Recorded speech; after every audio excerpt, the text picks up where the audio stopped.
Hi అండి. ఈరోజు కథ అద్భుతమైన క్షణాలు పార్ట్ 10. ఇక కథలోకి వెళితే అప్పుడు సంతోష్ ఫోన్ రింగ్ అవుతుంది. డిస్ప్లేలో అమ్మ అని ఉంటుంది. హర్షిత సిగ్గుపడుతూ పక్కకి తిరుగుతుంది. హలో అమ్మా.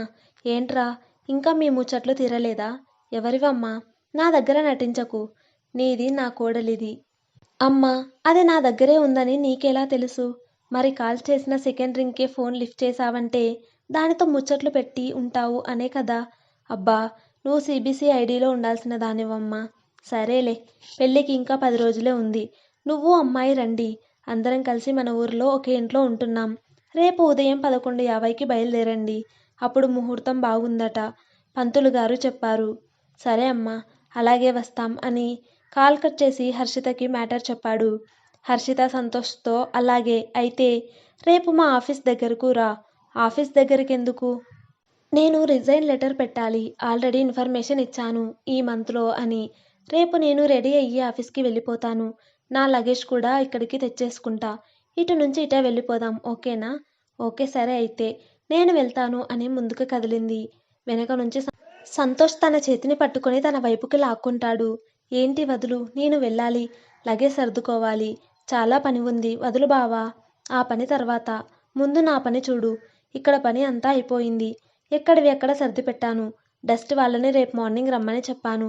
వాళ్ళు వచ్చి తీసుకుని వెళ్తారు. ఇంకేం పని లేదు, అంతా అయిపోయింది. ఒసే తింగరి, ఇక్కడ పని కాదే, నా పని. ఇందాకే కదా పెట్టాను. అది నువ్వు మరి నేను పెట్టాలిగా. అయినా ఇంత ప్రేమ గుండెల్లో దాచుకొని అలా ఎలా ఉన్నావే? అందుకేనేమో. ఆడవాళ్ళని భూమితో పోలుస్తారు. ప్రేమ అంటే ఐ లవ్ యూలు చెప్పుకోవటం, పార్కులకి తిరగడం, సినిమాలకు వెళ్ళటం కాదు.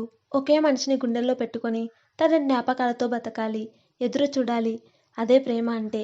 నేను అదే చేశాను. అవునా? అయితే ప్రేమకి ఒక బహుమతి అని తన నుదుటి మీద ముద్దు పెడతాడు. ఇద్దరూ హగ్ చేసుకుంటారు. బంగారం, కాలం ఇలా ఆగిపోతే ఎంత బాగుంటుంది కదా. అమ్మో వద్దు, ఇలా ఆగిపోతే ఎలా? మనం పెళ్లి చేసుకోవాలి. చిన్న హర్షిత పుట్టాలి. ఇద్దరం కలిసి నీకు రోజు చుక్కలు చూపించాలి. అబ్బా, ఎంత కోరికే నీకు నన్ను ఏడిపించాలని. అవును, నన్ను నువ్వు బాగానే ఏడిపించావు కదా. రివెంజ్ తీసుకోవాలి కదా. అమ్మో, మళ్ళీ ఇదేంటి? రివెంజ్ అది ఇది అని టెక్నికల్ వర్డ్స్ వాడుతున్నావు. నాకేమీ అర్థం కావట్లేదు.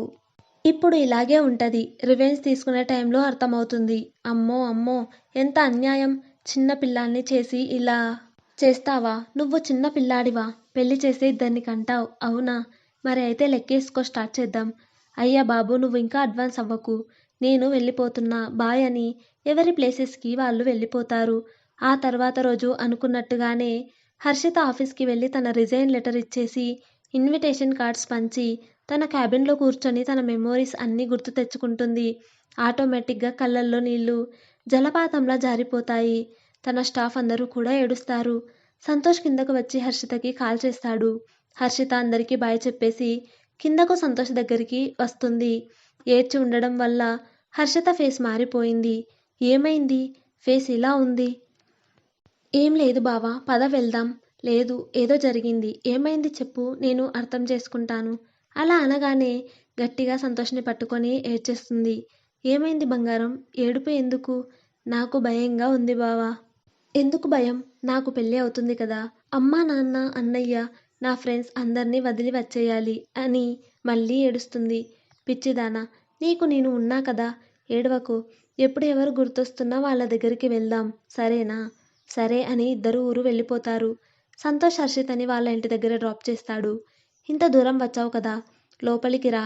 వద్దులేవే, నేను ఇంటికి వెళ్ళిపోతాను. ఆహా, అల్లుడు గారిని అప్పుడే బతిమాలాడాలా? అవును. సరే ఏవండి బావగారు, లోపలికి రండి. అబ్బా, ఏం పిలిచావు?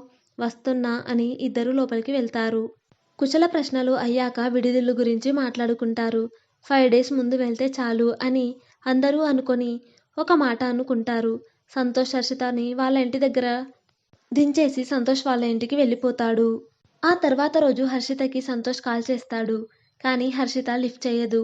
మెసేజ్ చేసినా రిప్లై ఇవ్వదు. సంతోష్ మనసులో ఏంటిది? ఎన్నిసార్లు ఫోన్ చేసినా లిఫ్ట్ చేయదు. మెసేజ్కి రిప్లై ఇవ్వదు. ఏమైంది? పోనీ అత్తకి కాల్ చేస్తే, అమ్మో, మళ్ళీ పెళ్ళికి ముందు అమ్మాయితో మాట్లాడకూడదు అని నన్ను ఆపేస్తే? వద్దులే. మరి మావయ్య ఏమైనా హెల్ప్ చేస్తారా? ఆయన అయినా ఎందుకు చేస్తారు? అచ్చం అత్తలాగా చెప్పి ఆపేస్తారు. ఇప్పుడెలా అని ఆలోచిస్తూ నిద్రలోకి జారుకుంటాడు. ఈ కథ ఇంకా ఉంది. అది నెక్స్ట్ పార్ట్‌లో కొనసాగించబడుతుంది. Thanks for listening.